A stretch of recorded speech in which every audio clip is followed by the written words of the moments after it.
Mesdames et messieurs, bonsoir. Vous êtes sur Global Africa Télé Sud et bienvenue dans le journal des correspondants. Ce soir, cap sur la République du Congo où l'association Belief a réuni 3000 jeunes pour l'assainissement de la ville de Brazzaville. Toujours à Brazzaville, les experts comptables se sont réunis pour la 6e édition de l'Ordre national des experts comptables du Congo. Et au Burkina Faso, l'université Joseph Kizerbo souffle sa 50e bougie, le symbole d'un demi-siècle au service de la nation. La 2e édition de la marche sportive organisée par Belief qui signifie Brazzaville International Leadership Youth Forum, a réuni 3000 jeunes.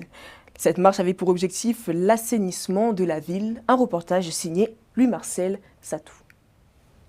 C'est sous une pluie diluvienne matinale qui n'a pas ébranlé leur engagement qu'environ 3000 jeunes réunis autour d'un objectif commun ont parcouru les grandes avenues de Brazzaville. Cette marche sportive et environnementale de la jeunesse a eu pour point de départ la place de la gare à Poto-Poto, 3e arrondissement de la ville capitale, et pour chute, l'esplanade du stade Alphonse Massamba Deba à Makelekele. Dans un enthousiasme bon enfant, bravant la pluie, cette cohorte menée par Précieux Massouemé, président de Belief, a procédé au ramassage d'ordures le long des différentes artères de la ville, tels les sachets, bouteilles, plastiques et autres déchets qui jonchaient le sol. La consigne a été claire. On nous a demandé tout au long de la marche que nous allons effectuer de ramassage, de juste récupérer les déchets qui sont recyclables. Donc je parle bien évidemment des déchets en plastique. C'est une initiative allant dans le sens d'assainir notre ville. Donc c'est une initiative que nous les jeunes, on devait soutenir en fait. C'est ce qui m'a motivé de venir aujourd'hui, étant jeune, me mettre la main de la pâte pour assainir un peu notre ville Brazzaville. Une 2e édition qui a tenu toutes ses promesses, se félicite le président de Belief malgré le mauvais temps. Tout le monde a voulu participer, c'est une marque de solidarité, une marque de motivation, d'engagement citoyen. Et il faut aussi d'abord remercier le président de la République, le chef de l'État, qui a fait la paix de son credo. Sans la paix, on peut se retrouver dans la solidarité, dans la bonne ambiance, pour permettre aux jeunes de pouvoir voir le vivre ensemble. Donc c'est pour nous déjà une marque de mobilisation intense. Plus de 3000 jeunes ont répondu présents. Malgré la pluie, on a bravé la pluie pour marcher. Donc c'est déjà une satisfaction de plus.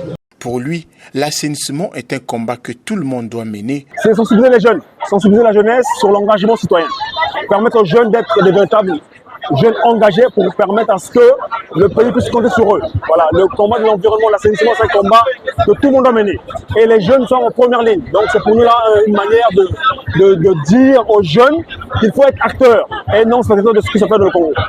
La jeunesse de Belief se donne rendez-vous dans quelques semaines à Pointe-Noire avec le même engagement et la même grande marche prévue en 2026. Un combat mené, par les jeunes, pour les jeunes et avec les jeunes. Et un rapport du GRET rappelle également que la ville de Brazzaville produit 684 000 tonnes de déchets ménagers par an, dont 219 000 qui sont, recyclables. L'information financière est la clé de l'économie. Ce sont les mots de Ludovic Ngatse, ministre de l'économie, lors de la 6e édition de l'ONEXC. Un reportage signé Louis-Marcel Satou. C'est sous le signe du renforcement de la profession et la mise en place d'une formation locale d'experts comptables via une convention stratégique que s'est tenue la 6e Assemblée générale de l'Ordre national des experts comptables du Congo, ONEC en sigle. Objectif, évaluer l'action de l'ONEC tout en adoptant des dossiers stratégiques pour son fonctionnement. Occasion pour Michel Patrick Gamassa, président de l'ONEC-C, de dresser le bilan de son action à la tête de cette organisation. Sur le plan international, il est important que nous adhérons aux organisations internationales. Pourquoi ? Parce que c'est à ce niveau-là que les normes internationales de comptabilité se conçoivent. Donc on ne peut pas être en marge des autres pays. Donc lorsqu'on écrit par exemple une norme sur la durabilité, si nous les Congolais on n'adhère pas à ces institutions-là, comment on va savoir comment on applique ces normes-là ? Pour les institutions financières comme la Banque mondiale, comme la BAD, ou même l'AFD, les bailleurs de fonds. Lorsque vous adhérez à ces institutions, ils considèrent que vous êtes aux normes. Et donc que vous êtes en capacité effectivement d'accompagner l'économie nationale. Et ils vous font confiance. Donc nous ne travaillons pas seulement pour notre institution, mais nous travaillons aussi pour le pays. Parce que là, par exemple, si nous adhérons à l'IFAC, le Congo aura des points.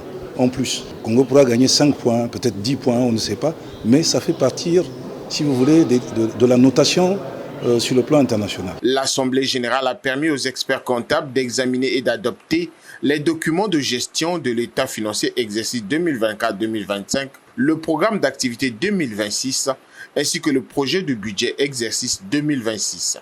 Ludovic Ngatse, ministre de l'économie, du plan et de l'intégration régionale, salue le travail abattu par le président de cette organisation pendant les 6 ans de son mandat. Pendant toutes ces 6 années de son mandat, tout s'est très bien passé. Et en particulier, il a fait passer l'organisation à un niveau de crédibilité qui fait qu'on est devenu membre de la FIDEF, on est devenu membre de la PAFA, on est en voie d'adhérer à l'IFAC, qui est l'organisation internationale des ordres des experts comptables. Donc c'est vraiment important pour notre pays, pour la visibilité de notre pays, pour sa crédibilité économique, pour la fiabilité de son système économique. Et nous, en tant que gouvernement, on continue à travailler pour donner plus de matière et plus d'espace à l'ordre. L'information financière, c'est la clé de l'économie.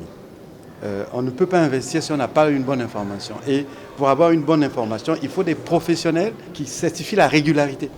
Et ces professionnels doivent respecter les lois en vigueur. Les participants à cette assemblée générale ont été invités à s'adapter aux défis de la digitalisation et de l'intelligence artificielle afin de s'affirmer désormais comme un partenaire incontournable dans la transparence financière et la bonne gouvernance économique en République du Congo. Au Burkina Faso, l'université Joseph Kizerbo affiche des chiffres positifs. Des progrès salués par le Premier ministre Rimtabla Jean-Emmanuel Ouedraogo. Un reportage signé Edem Aline Aïbla. Fondée en 1974, l'université Joseph Kizerbo célèbre en 2025 son cinquantenaire. 50 années d'histoire, de défis et de contributions au développement du Burkina Faso. Ce lundi 8 décembre, le Premier ministre Rimtalba Jean-Emmanuel Ouedraogo a présidé la cérémonie officielle du lancement, un événement placé sous le thème de l'université Ouagadougou à l'université Joseph Kizerbo, 50 ans de contribution au développement de la nation burkinabé. En un demi-siècle, l'université Joseph Kizerbo est passée de 373 étudiants à plus de 50 000 aujourd'hui. De 35 enseignants, l'institution en compte désormais plus de 1100. Les capacités d'accueil ont explosé de 400 places à plus de 28 000.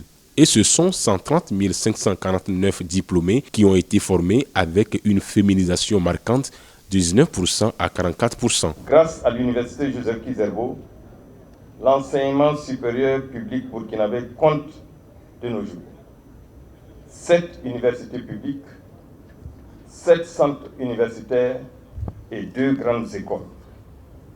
On peut retenir que l'université mère a aujourd'hui ce que nous qualifions de filles et fils, à savoir l'université Naziboni, l'université Thomas Sankara, l'université Norbert Zongo, l'université Daniel Wezen Koulibaly, l'université Ledeya Bernard Ouedraogo, l'université Yembila Abdoulaye Toguini, l'école normale supérieure, l'école polytechnique de Ouagadougou et 2 centres universitaires, le centre universitaire de Zignalé et celui de Kaya.